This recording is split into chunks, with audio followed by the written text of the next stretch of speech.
ashram for treatment of a big ulcer on her leg. Mataji took pity on her and detained her in the ashram itself for about 2 months, till the ulcer was completely cured. Mataji used to bathe her daily and comb her hair and decorate it with flowers. Mataji did this kind of service for the children of the ashram workers and visitors, however poor, ugly or dirty they may be. One morning, a former maidservant of the ashram came very ill in a service bus and laid herself down in the veranda.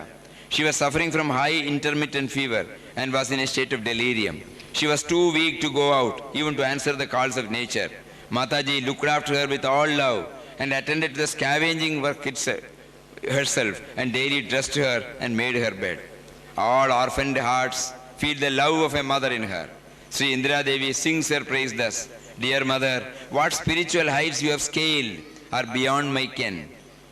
But that you lean down in compassion to us earthly things, that I see. Mataji's heart, flowing with the milk of compassion, heals the aches, lightens the load of sorrow that beset the soul struck by ill fortune.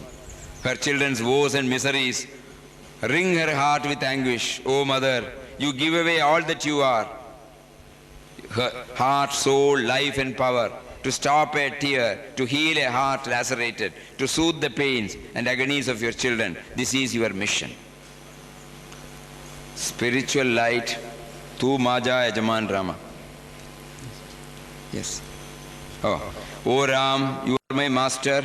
By feeding my 5 vital airs, you protected me in my mother's womb. When I came out of it, you provided me with milk in my mother's breast.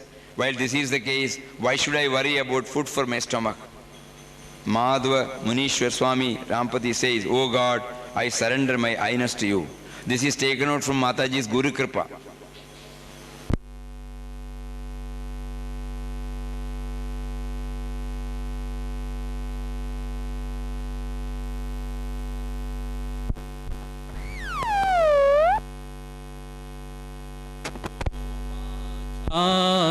यजमान रामा तो माझा यजमान तो माझा यजमान रामा तो माझा यजमान जननी जठरी रक्षियेल माझ पोसुनी पंचहि प्राण जननी जठरी रक्षियेल माझ पोसुनी पंचहि प्राण बाहेर मीरा मापति माधव मुनीश्वर स्वामी रमापति धरी माझा अभिमान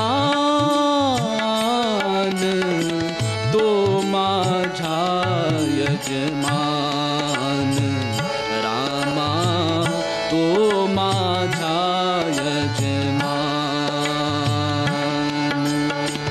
तो माझा यजमान रामा तो माझा यजमान.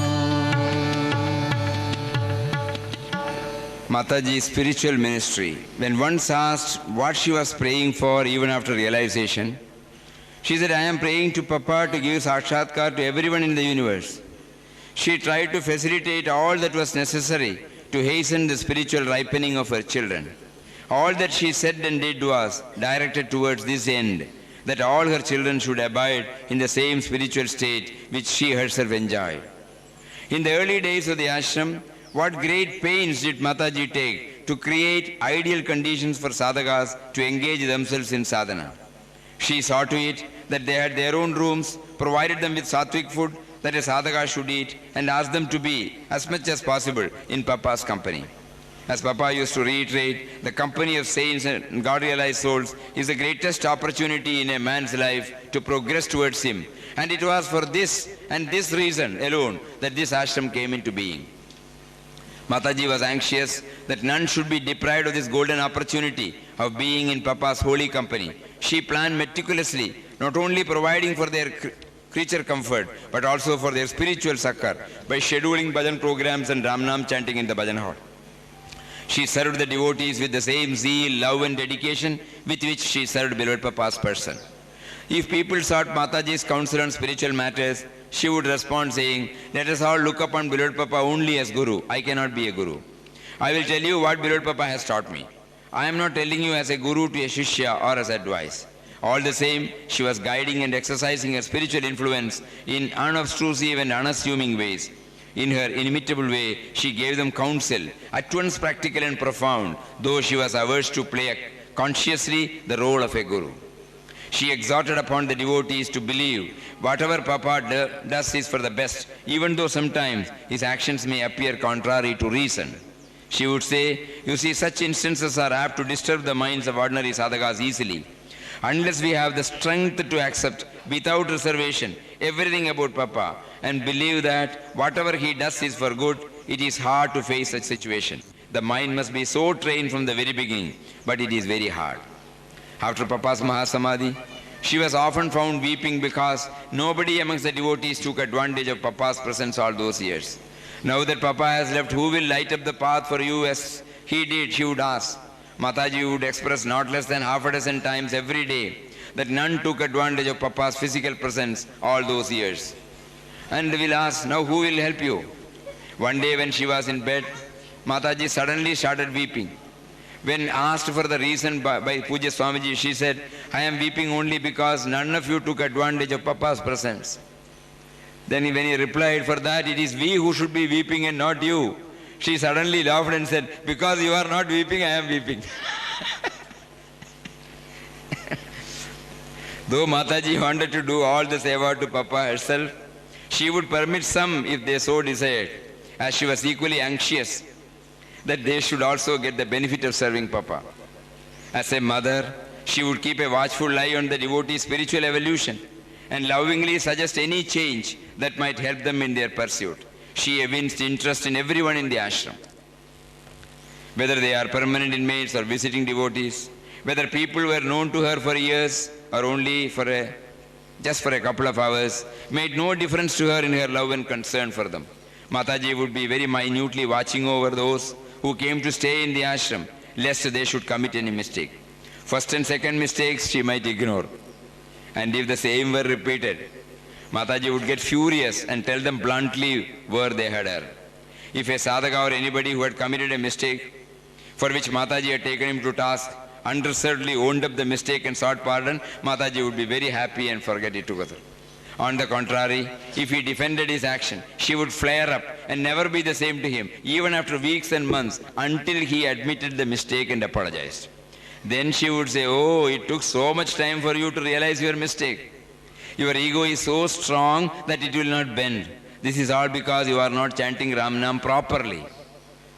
Intensify your Ramnam chanting, and then you will gradually find yourself admitting your mistakes more readily instead of defending yourself or blaming somebody." Mataji's only concern was the welfare of the devotees. Her anxiety to see them progress fast and the deepest love she had for them were revealed at times in keen and cutting words. It is this aspect of Mataji's spiritual ministry that baffled everyone. Her personality was unfathomable and her reactions often unpredictable. But those who knew that behind all these is a heart full of deep love, compassion and concern for the quick progress of her spiritual children would feel that Mataji was only ridding them of all their accumulated dirt in an apparently rough way, and her anger was a great blessing in disguise. Mataji wanted Papa to chalk out a new path for the devotees to attain God realization without any hardships. Pujya Swamiji was now making a mention, the householders should straight away get it without any strain. Mataji wanted Papa to chalk out a new path for the devotees to attain God realization without any hardship, without the necessity of renouncing and running away to solitude. Such was her compassion. She made the path simpler by telling us that there was absolutely no need for us to renounce anything externally No need to give up one's possessions, properties and families and resort to solitude, which was really very difficult. According to her, we were only to achieve inner renunciation by renouncing the sense of I and mine. This could be done living in the world. In whatever condition and circumstances we are placed, what is needed is only a change of attitude towards things. Her heart was so large that she wanted all in the universe to get the same experience as hers. For that, she toiled all her life. Mataji was so anxious to make devotees who come to ashram feel completely at home, which she hoped would enable them to devote themselves to Ramnam and make rapid spiritual progress. Mataji tried to make everyone a votary of Ramnam. The workers sang Ramnam while working in the fields or in the kitchen. The children at Sri Krishna Vidyalaya sang it before beginning their day at school, and the visitors to the ashram were also drawn to the Ramnam circle. She was tirelessly serving everyone in the ashram, giving them whatever they wanted, only hoping that they should ultimately realize their oneness with Purushottam Papa and enjoy eternal happiness. Mataji gave whatever help was possible in cash and kind to the needy. The most important help was her gift of houses for the poor and the homeless. When the ashram was started, many homeless people in the surrounding places came seeking help for the construction of hutments from protection from the monsoon. She constructed small houses whenever possible, and in many other cases helped them with the tiles for roof or timber for windows and door frames. She would even borrow the construction materials from the supplier, and that too at a time when ashram was already sagging under the weight of heavy debts. Once a supplier pestered Mataji time and again for the payment.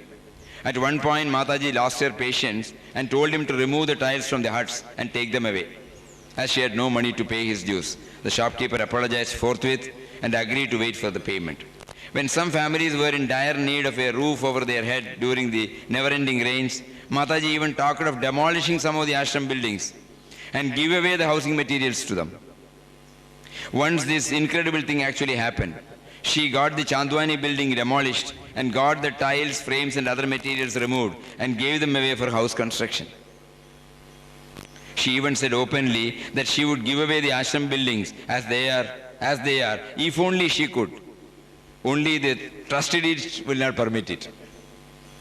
In her letters to Papa, she wrote, as the ashram is not limited by the ideas of boundaries, creed or caste, but embraces the entire universe, you all compassionate Papa gave land and houses to the needy ones irrespective of their caste and creed. O infinite Papa, you ensure that each and every being is looked after and suitably housed. So it is not possible for us to guess how many houses you will make us build and what all things you will make us do for the service of your children. Inscrutable is your Leela. As was her wont, she placed the credit for her actions on Papa, the absolute doer. Later, to make each family independent and earn its own livelihood, needy people were given small plots of land and houses were constructed on them so that the members of each family could live in the house, work on the land and independently earn enough, though sufficient only for 3 or 4 months of the year. The sublime spirit of housing support to the indigent and poor, who are all the children of the same universal parent, is beautifully conveyed by Mataji in her own inimitable style in a letter to Papa. All merciful Papa, from all these needy people, being your own children, you did not demand any rent or put them under any obligation. As children have rights over the property of their parents, so also, all-pervading Papa, your children have rights over the property given to you. From time to time, our revered mother made appeals to the devotees through the vision thus: it is my innermost desire to provide all the poor and needy in the world with the necessities of food, clothing and houses. I request all those who are eager to render loving service to the poor and needy and are capable of doing so to send their contribution to me for this purpose. No one need contribute to this cause unless he or she truly feels in his or her heart of hearts that the service thus rendered to the poor is the same as service rendered to oneself. Moko Kahan. Where are you searching me, O child? I am within you. I am not in quarrels or arguments. I am not in weapons. I am not this body. I am with you. I am neither in temples nor in mosques. I am neither in Kashi nor in Kailash. I am neither in Ayodhya nor in Dwaraka. My gift is your faith in me. I am not in ceremonies and the like. I am neither in yoga nor in sannyasa. When you really search for me, you will find me within a second. Outside the town is my kutia, where I reside. Kabir says, listen, no brother, I live in all saints.